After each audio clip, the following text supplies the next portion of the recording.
Do you believe in ghosts? Or, if not ghosts, in the existence of the supernatural, a phenomena that is beyond the laws of nature? How would you deal with experiencing something unexplainable? The only time I ever saw something was a full-body apparition, and it was the little blonde girl. This is a story about a family, my family, navigating living in a house alongside presences unknown.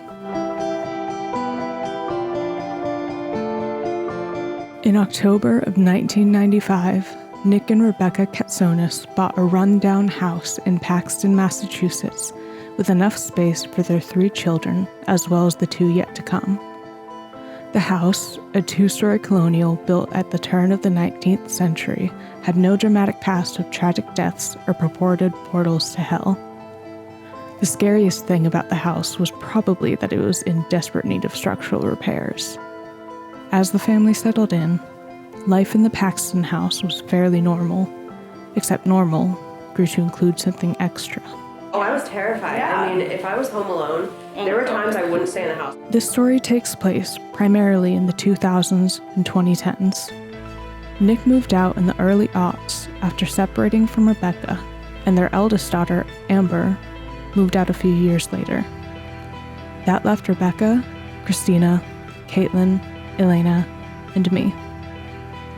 Over the past year, I've spoken a number of times with Caitlin and Elena about their experiences growing up in a haunted house. Okay, where do we start? From the beginning? Some of Elena and Caitlin's first memories were supernatural experiences. Elena recalled one of her earliest memories in which she heard someone in the house while Caitlin and Christina were at school and our mother was outside. As a note, during these recordings, you can sometimes hear Caitlin and Elena speaking over each other as they respond or react to what the other is saying. I went out and looked over like the banister in the hallway because something was like, is Caitlin there? And I went over and I was like, what? I was like, Caitlin? I was like, no, she's at kindergarten. And then I went and hid in the closet because I was like, wait, no one's here. Caitlin, at one point, said, I mean, I remember, I wouldn't be able to pinpoint what's the first thing I remember. But as both point out, activity often revolved around her. I mean, did seem to always like me. Yeah, they were weird about you. Yeah, I got like little notes and drawings and stuff. This attention wasn't always unwelcome. There were some times too that I remember, like even as a kid, where I was like, I kind of like, I want to see a ghost. I want a ghost to come out, so like, be my friend. I mean, we talked about it all the time. You know, like I wanted like a friendly ghost to hang out with me. On the theme of potential friendly ghosts, one of the spirits that they recount seeing was of a little girl. I was reading to both of you on my bed. It was in the bedroom that Christina and I shared at the time, and I had just cleaned it, so I was, feeling good about the space, and sitting on my bed reading the book to you guys, I glance up and I see a blonde girl looking through the door. So, just a quick glance, but I'm like, there's obviously, one of my sisters there. It's a blonde girl looking right at me through the door. And so I look back at the book, and then I look up again, and I start calling after her, like, hey, don't you want to come see our room? I just cleaned it. And she didn't come back. So I'm like, well, that was kind of rude. And then I was thinking about it afterwards. I'm like, that was really strange, because I know that I saw someone looking at me through the door. I know it was a blonde girl.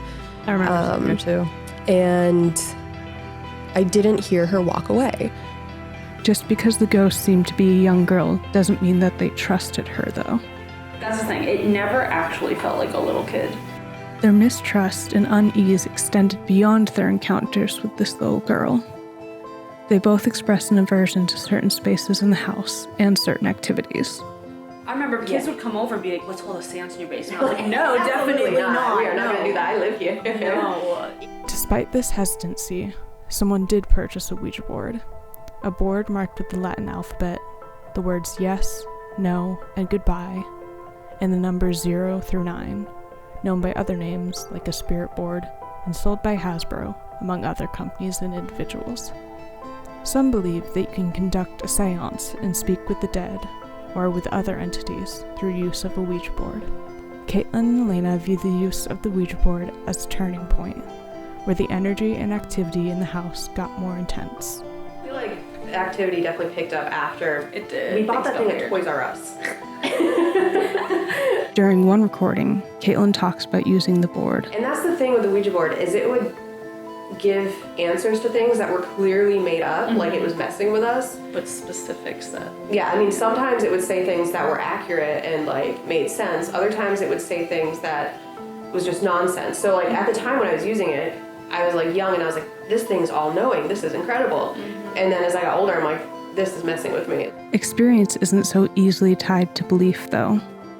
10 years after moving away from the Paxton house, all of us who lived there consider ourselves to be far more skeptical of the paranormal. Well, what's interesting too is like I feel like a skeptic.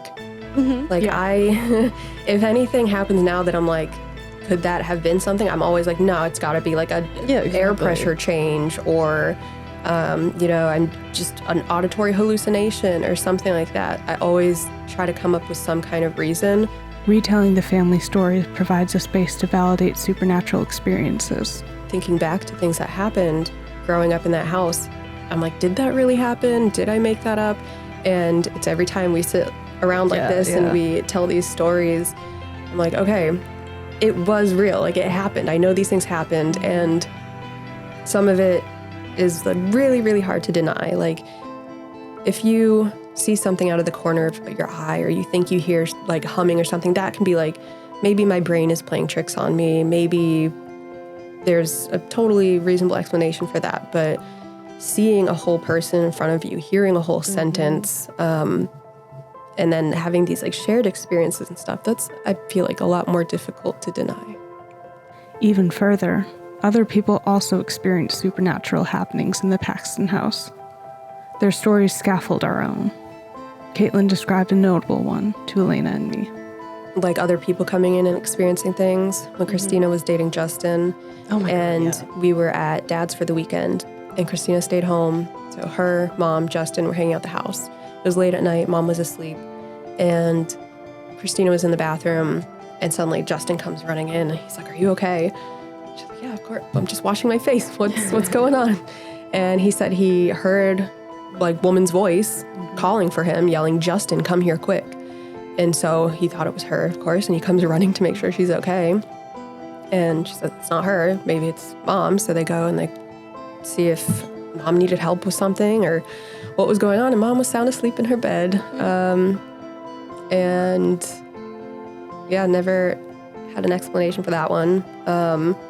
But it does kind of give some credence to the fact that, like, we're not crazy. Yeah, seriously. I mean, that house is just weird.